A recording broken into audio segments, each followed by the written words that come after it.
सभी मित्रों को मेरा सादर प्रणाम है। और आज का टॉपिक बड़ा ही ज्वलंत समस्या जो आजकल है उस पर आधारित है।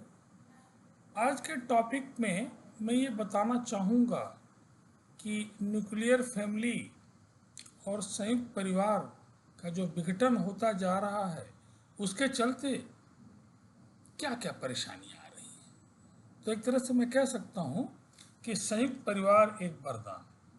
अभी कुछ ही दिन पहले मैं पढ़ रहा था, आदरणीय भागवत जी आरएसएस प्रमुख का यह आह्वान था हर संघसेवक से, लोगों से, कि जाके पारिवारिक जो एकता है उसका महत्व और परिवार में जाके स्वयंसेवक ये बताएं कि इसके क्या फायदे। मुझे लगता है कि जो पुराने लोग हैं उनको ज़्यादा कुछ बताने की आवश्यकता तो नहीं है पिछली पीढ़ी को, क्योंकि वो संयुक्त परिवार में पले और बढ़े और जीवन उनका चल रहा है। लेकिन नए बच्चे जो न्यूक्लियर फैमिली में और माता पिता के साथ एकाकीपन में रहते हैं और बाबा दादी को धीरे धीरे भूलते जा रहे हैं या उनके साथ नहीं रह रहे हैं, तो मेरा ये सुझाव है कि बाबा दादी एक वरदान है। आपका बच्चा ठीक है, रोज वहाँ नहीं रह सकता है, मजबूरी है, लेकिन छुट्टियों में उन्हें ले जाइए ना भाई। बाबा दादी अगर जीवित हैं, सौभाग्य उनका है, उनके ताऊ जी, परिवार के और लोग हैं, तो उनके साथ उनको घुलने मिलने दीजिए। और वहाँ जाने के बाद हरदम बच्चे को टांगे मत रहिए कि वहाँ भी गए हैं तो साइकिल बैठा के बच्चे को बाजार ले जा रहे हैं, नहवा रहे हैं, धोवा रहे हैं, वहाँ भी वही सब कर रहे हैं। बच्चे को परिवार के बच्चों के बीच में कोई स्वतंत्रता आप नहीं दे, हरदम अपने ही छाए हुए हैं, 24 घंटा आपस वहाँ भी बतिया रहा है, तब उसके जाने का कोई पर्पज सॉल्व नहीं होगा। इसीलिए कहते हैं कि संघ की शाखा में भी आप जाइए तो व्यक्तित्व का विकास होगा, कहते हैं ना, जो लोग जाते हैं उनको पता होगा। तो संयुक्त परिवार एक वरदान है, इसमें कहीं से कोई इफ और बट की गुंजाइश नहीं है कि साहब ये कमी वो कमी, कोई कमी नहीं है। संयुक्त परिवार में अगर चटनी रोटी मिल रही है, सब बच्चे मिल के खा रहे हैं। क्योंकि मेरा अपना मानना है कि भौतिक चीज़ों का सुख से तो कोई लेना देना है ही नहीं है, मेटलिस्टिक वस्तुओं का कोई लेना देना नहीं। आप देखिए, कोई अचीवमेंट आपको मिल जाए, 2 दिन 1 दिन के बाद फिर चिंताएं उसी तरह रहेंगी और आप प्रसन्न नहीं। प्रसन्नता एकदम अलग है, उसका अचीवमेंट से, भौतिक साधन से कोई लेना देना ही नहीं है। अगर ऐसा होता तो सारी की सारी प्रसन्नता अमीर लोग अपने खाते में रखते और गरीब लोग प्रसन्नता का कभी दर्शन भी नहीं कर पाते। ये बहुत बड़ी गलतफहमी है। गरीब को अपने बच्चे की शादी में वही प्रसन्नता प्राप्त है जो अमीर को, बल्कि उससे ज़्यादा, क्योंकि आने के बाद उसकी बहू उसके साथ रहेगी। अमीर की बहू तो आने के बाद हो सकता है कि 4 घंटे बाद ही वो दुबई अमेरिका हनीमून चली जाए मनाने, और आने के बाद अलग फ्लैट में रहे, कहने के लिए होगा कि हमने बेटे की शादी कर दी है। ऐसे हमारे एक रिश्तेदार के साथ हुआ है, अभी रोज रो रहे हैं कि हमारा क्या बताएं, साथ रह नहीं पा रहे हैं। तो संयुक्त परिवार में बच्चों को ले जाइए, पालिए, चाहे जैसे संभव हो तो उनको लेके जाइए, और संभव क्या हो प्रोग्राम में रखिए कि मुझको हर साल जाना है। परिवार में बच्चे को 1 हफ्ता 2 हफ्ता, अपने नहीं छुट्टी है उन्हें छोड़ के आ जाएंगे, जब तक वो बड़े नहीं हुए हैं, उनकी कोचिंग और दुनिया के करियर मेकिंग नहीं है, तब तक उन्हें ले जाइए। अब ये नहीं कि कक्षा 1 में आया, प्राइमरी में आया, कखा गखा पढ़ना, ABCD पढ़ना है, अरे ले जाएं, कैरियर डाउन हो जाए। क्या कैरियर उसका होगा भाई? कितने बच्चों से मैं बड़े बड़े स्कूलों के बच्चों से पूछ रहा हूँ आजकल, 3-3 ट्यूशन लगा के बैठे हुए हैं सब हैं कि भाई .1 में .1 का मल्टीप्लाई आंसर क्या होगा, 1 होगा।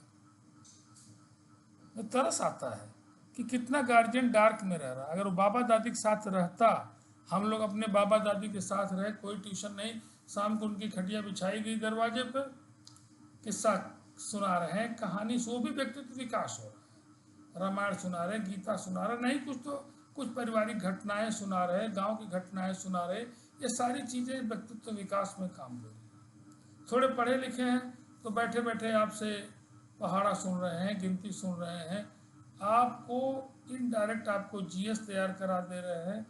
8 तक अगर आप अपने बाबा दादी के साथ 5 6 7 में 3 4 में रहते हैं तो मेरा मानना है कि आप एकदम से बाकी जो ये चोचले वाले बच्चे हैं इनसे बहुत अंतर आएगा, तेज हो जाएंगे। क्योंकि टीचर भी जो ट्यूशन पढ़ाने आ रहा है 0.1 इंटू 0.1 वो खुद ही 1 चिल्ला रहा है, ऐसे सिस्टम से पढ़ के आ रहा हो, क्या पढ़ाएगा। तो बाबा दादी तो उस जमाने के जिनको पढ़ाई अच्छे से हुई है, ये भी जानिए, और बड़े सौभाग्यशाली है कि अभी कुछ दिन तक वो लोग जिंदा अगर हैं तो उनका पूरा आनंद लीजिए, उनकी सेवा थोड़ा कर दीजिए। क्या कौन सेवा करा रहे हैं उनको, कुछ लाने के लिए कह रहे हैं, कुछ छोटा मोटा काम कर रहे हैं, कर दीजिए। तो काम करने से आपका ब्रेन भी शार्प होगा। घर में 24 घंटा बैठे रहने वाले का ब्रेन कभी शार्प नहीं होता है, वो तो एकदम लल्लू हो जाता, बुद्धू। अगर आप आटा पिसा रहे हैं, सब्जी ला रहे हैं, दुकानदार से बात कर रहे हैं, तो आप देखिए जीवन की रेस में आप एकदम शानदार दौड़ लगाइएगा, और एकदम से बबुआ बना के रखा हुआ है, कुछ नहीं कर पाएंगे। रटा के अगर कोई छोटी मोटी नौकरी मिल भी गई तो उस नौकरी में फ्लॉप कर जाएंगे, क्योंकि आपने जीवन देखा नहीं है। सिस्टम दिन प्रतिदिन पॉल्यूटेड होता जा रहा है, और इस पॉल्यूटेड सिस्टम में सर्वाइव करने के लिए तो आपको रेस्टिविटी चाहिए। रेस्टिविटी आएगी कहाँ से?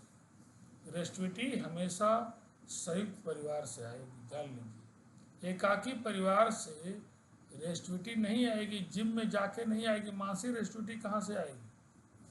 पिताजी चले गए ड्यूटी करने, 3 घंटा बस में लटक के आ रहे हैं, मेट्रो में आ रहे हैं, माता जी अलग नौकरी कर रही हैं, बच्चे का विकास कहाँ से होगा? तो बच्चे को संयुक्त परिवार में परमानेंट नहीं रख पा रहे हैं तो ले जाके रखिए।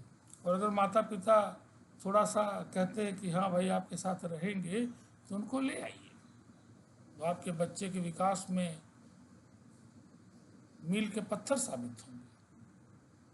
और संयुक्त परिवार में कोई कष्ट नहीं। हम लोग तो संयुक्त परिवार में पले बढ़े सारे लोग, अभाव का तो अनुभव ही नहीं होता। क्यों?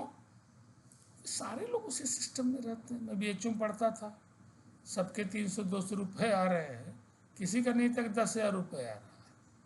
उधार की भी सीमा थी, अगर उधार मांगेंगे तो 10 ही 5 दे पाएगा। कभी कष्ट का अनुभव नहीं हुआ कि साहब हमारे रूम में कूलर नहीं है, हमारे रूम में एसी नहीं है, हमारे पास स्कूटर नहीं है, इवन साइकिल नहीं है। तो सबको साइकिल नहीं है, किसी किसी को साइकिल थी।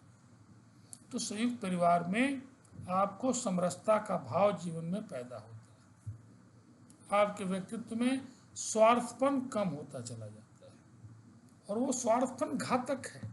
माता पिता सोचता है कि अरे स्वार्थी बनेगा तो संयुक्त परिवार में बाकी लोगों को ठीक से डील करेगा, गलत सोचता है। सबसे पहले तुझे डील करेगा, सबसे पहले चीट तुझे करेगा, सबसे बड़ा कष्ट देगा, तुझे कष्ट देगा। तो गलतफहमी में है कि संयुक्त परिवार में वो किसी को चालाकी करके कुछ अच्छा करेगा। नो, गलतफहमी है, वो सबसे बड़ा दंड पहले तुम्हें देगा।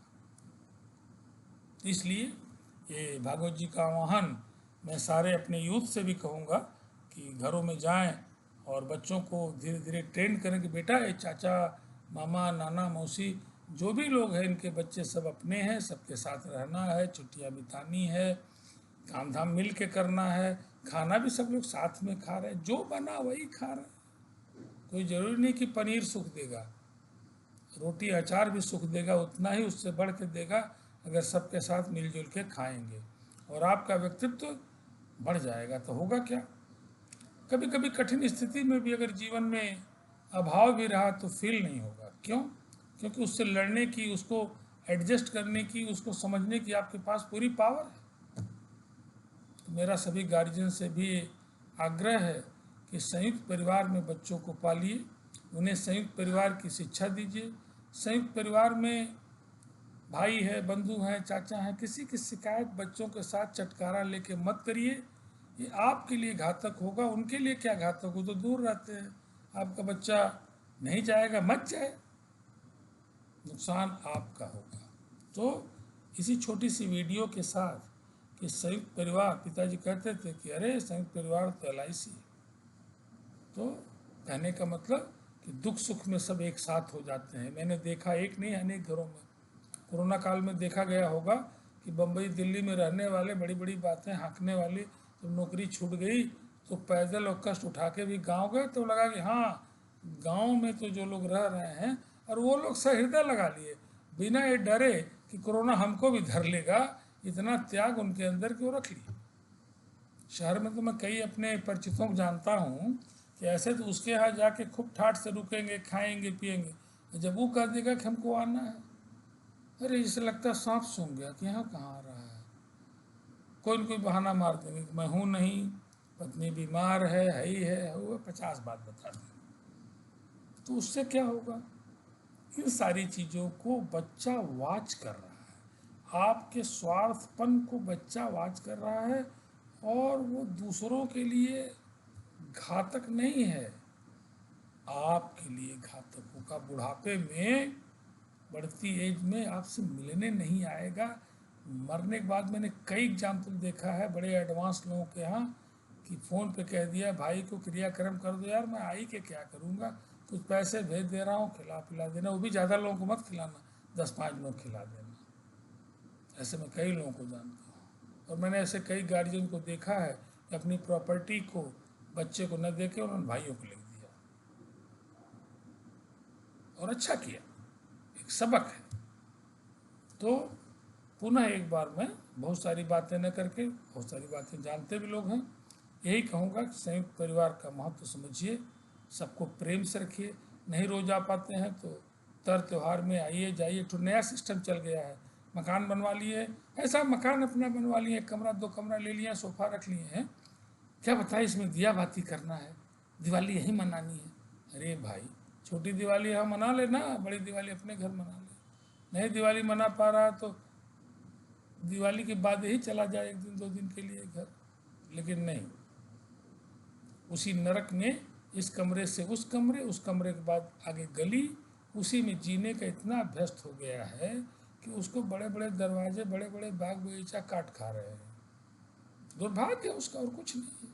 अपने तो अपने बच्चों को भी एकदम से संकुचित बना रहा है, क्योंकि रहन सहन का व्यक्तित्व पे असर है, और पूरा व्यक्तित्व जो है शहरी शहरी तो नहीं कह सकते, स्वार्थ से ओत प्रेरित व्यक्तित्व होगा। अगर आप जितना ज़्यादा आइसोलेटेड अपने को रखेंगे, करियर चिल्लाएंगे। मैं तमाम बच्चों को देखा कि संयुक्त परिवार में रह के, भीड़ में पढ़ के IAS PCS IPS जितने बड़े इम्तहान निकाला है, और बहुत सारे मैंने ऐसे बच्चों को भी देखा कि दिन भर 2 घंटा पढ़ाते रहे हैं, 4 ट्यूशन लगाए हैं, बच्चा परम गधा बन के निकला है। तो याद रखिए कि संयुक्त परिवार एक वरदान है। बस इतना ही कहूँगा, और बहुत बहुत सबको मेरा प्रणाम है। धन्यवाद।